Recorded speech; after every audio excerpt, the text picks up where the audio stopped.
सभी लोग एक एक एक एक बार अपने बारी से जय जयकार बोल लिया, प्रवचन पूर्ण हो जाएगा।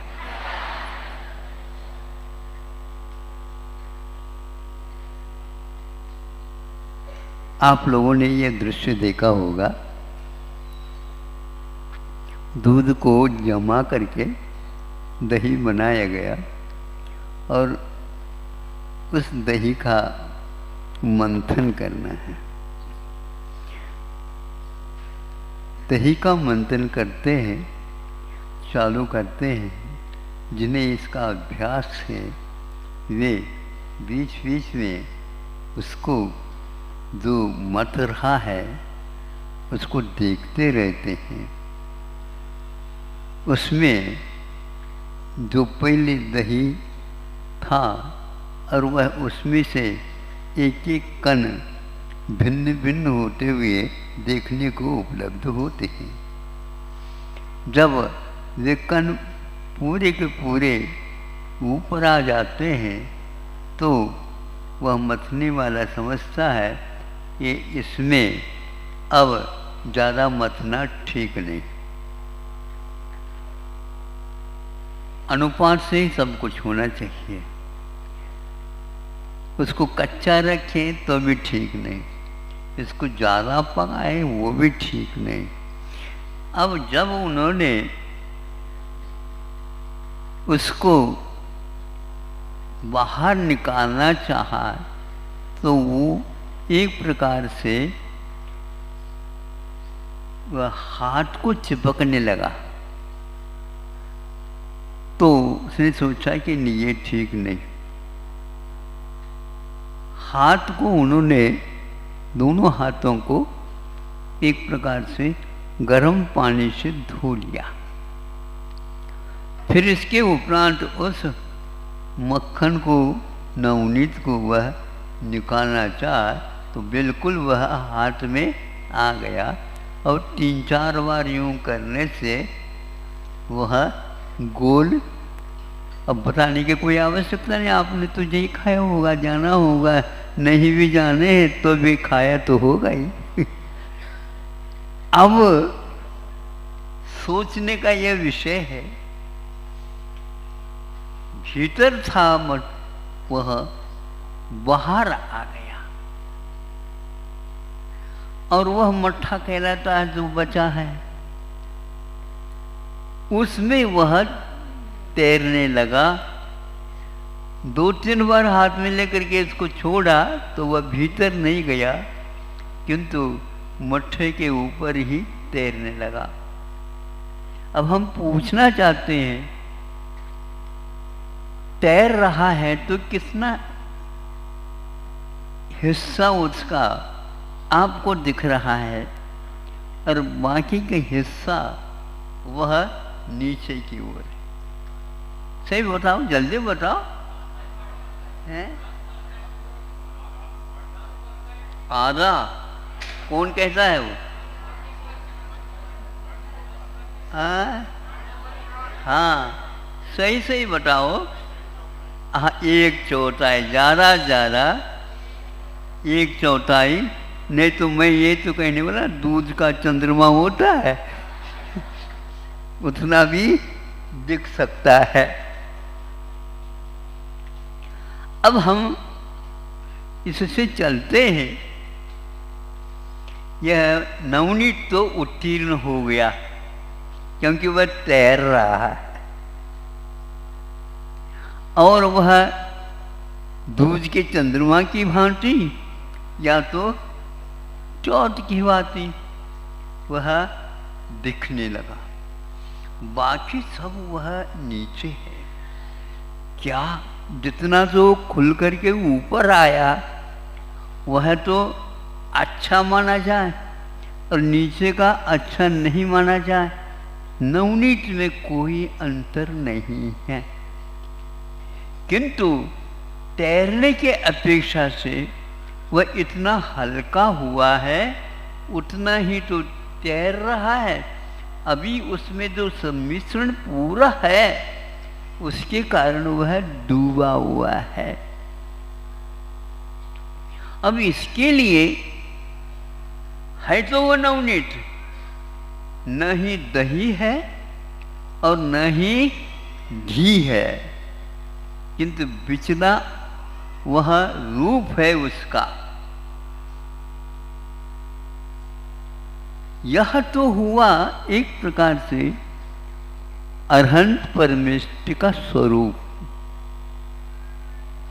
अरहंत भगवान तैर तो रहे हैं, लेकिन लोग शिखर तक जाकर के तैर नहीं रहे, बैठ नहीं रहे हो, किंतु बीच में ही तैरते हैं, बिल्कुल ठीक लग रहा है। चलते हैं वहाँ पर भी वो 4 अंगुल ऊपर चलते हैं, इतना ही हो गए हैं। बल्कि यूँ कहना चाहिए वो पैरेलल चले और हम भी उनके साथ साथ 4 अंगुल तो ऊपर है। यह तो दशा उनकी है, इसलिए वो भी संसारी कहलाते हैं। अरहत परमेष्टि भी संसारी कहलाते हैं। अभी उस नवनीत में बहुत कुछ कसर है, बहुत कुछ पर तत्व है, बहुत कुछ संयोगज है, जो दूध से ऊपर तो आ गया, दही से भी ऊपर आ गया, सब कुछ आ गया, लेकिन उसका स्वभाव जो दूध का था वह अभी पूर्ण उद्घाटित नहीं हुआ। गंध को जो भी देखते हैं तो उसकी गंध और घी की गंध में बहुत अंतर है। वर्ण को देखते हैं तो भी अंतर है, इसका वर्ण अलग है और घी का वर्ण अलग है। झुक करके हम उस नवनीत में देखना चाहते हैं तो उसका अंतरंग हमें नहीं दिखता, किंतु घी को देखेंगे हम, थोड़ा सा भी झलक ऊपर से भी देख लें, पूरा का पूरा घी अपना अंतरंग भी दिखाता है और बहिरंग भी दिखाता है। और इधर नवनीत की ओर देखते हैं, ये 2-3 बातें उसमें है ही नहीं। इस अंतरंग को दिखाते हुए भी आप भी थोड़ी सी झुक जाएंगे तो आप भी उसमें दिख जाएंगे, किंतु नवनीत में नहीं दिख सकता। इतना आपके मंथन करने के उपरांत घी में और नवनीत में अंतर हुआ, अरहत परमिष्टि में और एक प्रकार से शुद्ध परमिष्टि में क्या अंतर है, तो आचार्य कहते हैं ये अंतर है। अंतरंग में भी और बहिर में भी आपका स्वरूप अब कहाँ घी गया है ये आपको देखना है। कहाँ वह नवनीत की दशा हमारे बीच में छुपी हुई है यह देखना है। कहाँ वह आचार परमिष्टि आदि का। इसके उपरांत एक बहुत अच्छा स्वभाव जिसको बोलना चाहिए, ये 4 अंगुल ऊपर उठे हैं तो शुद्ध परमिष्टि कहाँ कितने ऊपर उठे, पूरा का पूरा लोक के अग्रभाग पर विराजमान है। जैसे दूध में भी यदि आप घी डाल दो तो भी वह ऊपर आकर के दिखाता है आपको पूरे। एक कण भी उसका नीचे दूध में नहीं रहेगा, आधा हिस्सा दिख जाए ये वो दिख जाए, नहीं, पूरा का पूरा दूध के ऊपर वह दिखेगा। यही शुद्ध अवस्था है। हम नीचे बैठे हैं इसलिए कमी है कि नहीं, कमियों के भंडार है।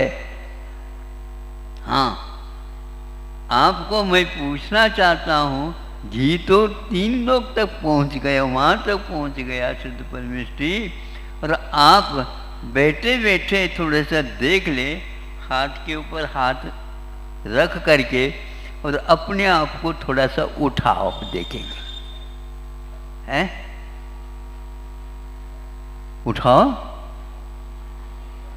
मैं महाराज ऐसा आशीर्वाद दूँ सबके बीच में मैं उठा हुआ दिखूं।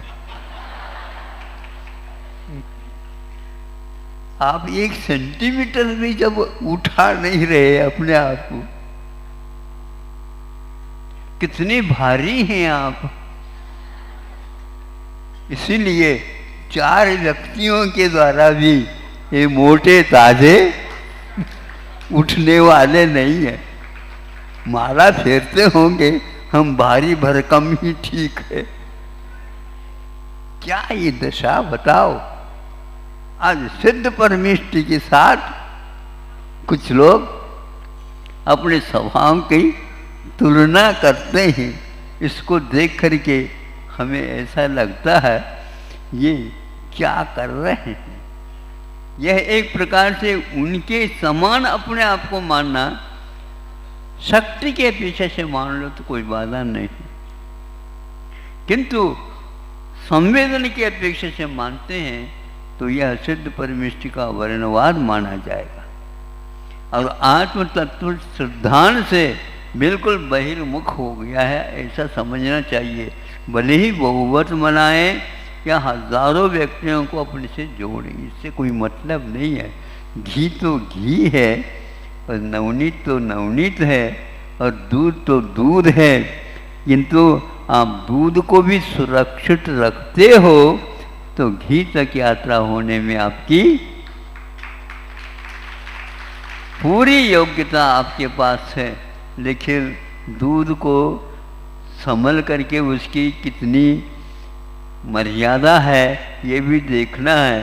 फिर बाद में आप उसको जमा भी नहीं सकते, जमाने की भी बातें कर लो, वह जम नहीं सकता। इसलिए आपका सम्यक दर्शन जो होने वाला होनहार है, वह त्रियंच अवस्था में जाओ। फिर यदि मान लो एक इंद्रिय भी कम हो जाती है, आप फटा हुआ दूध के समान सम्यक दर्शन के लिए अयोग्य हो जाएंगे। योग्यता का यह अवसर प्राप्त है, इसलिए आपका समय भी हो गया है। और वर्षा भी थोड़े से थक सी गई है, बूढ़ी तो नहीं हुई लेकिन थक तो गई है। और आप भी सोचते होंगे हमारा भी पूजन वगैरह सब हो गए हैं, हम अपना अपने काम में लगेंगे, कोई बाधा नहीं। लेकिन दूध को कम से कम मेहरबानी होगी आपकी स्वयं के ऊपर, उसको बचाए रखिए। किंतु उसको ढक करके भी रखोगे उसकी सीमा के बाहर होते ही वह फट ही जाएगा। इसलिए फाड़ो नहीं, बहुत कुछ पुरुषार्थ करके पुण्य करके नर बड़ी यत्न से नर्तन पाए। दौलत राम जी कहते हैं छेड़ारा में, बहुत कर्म योग से, बड़ी यत्न से नहीं, ये कर्मों की कृपा आप लोगों के ऊपर हुई है। कर्म योग से नर्तन लहे, दूसरी की ओर मत देखो। इस पर्याय का मूल्य क्या है, इसको आंक करके श्रद्धान करके और हमें अपनी यात्रा उस शुद्धत्व की ओर करना है जो अभी अशुद्धत्व हमारे पास विद्यमान है। उसको समाप्त करते करते धीरे धीरे यह अपनाओगे। मनुष्य जीवन में ही ये यात्रा पूर्ण हो सकती है, अधूरा जो है अन्य पर्यायों में रहती है। किंतु कुछ पर्याय तो ऐसी है वो किसी काम के नहीं हैं। अहिंसा परमो धर्म की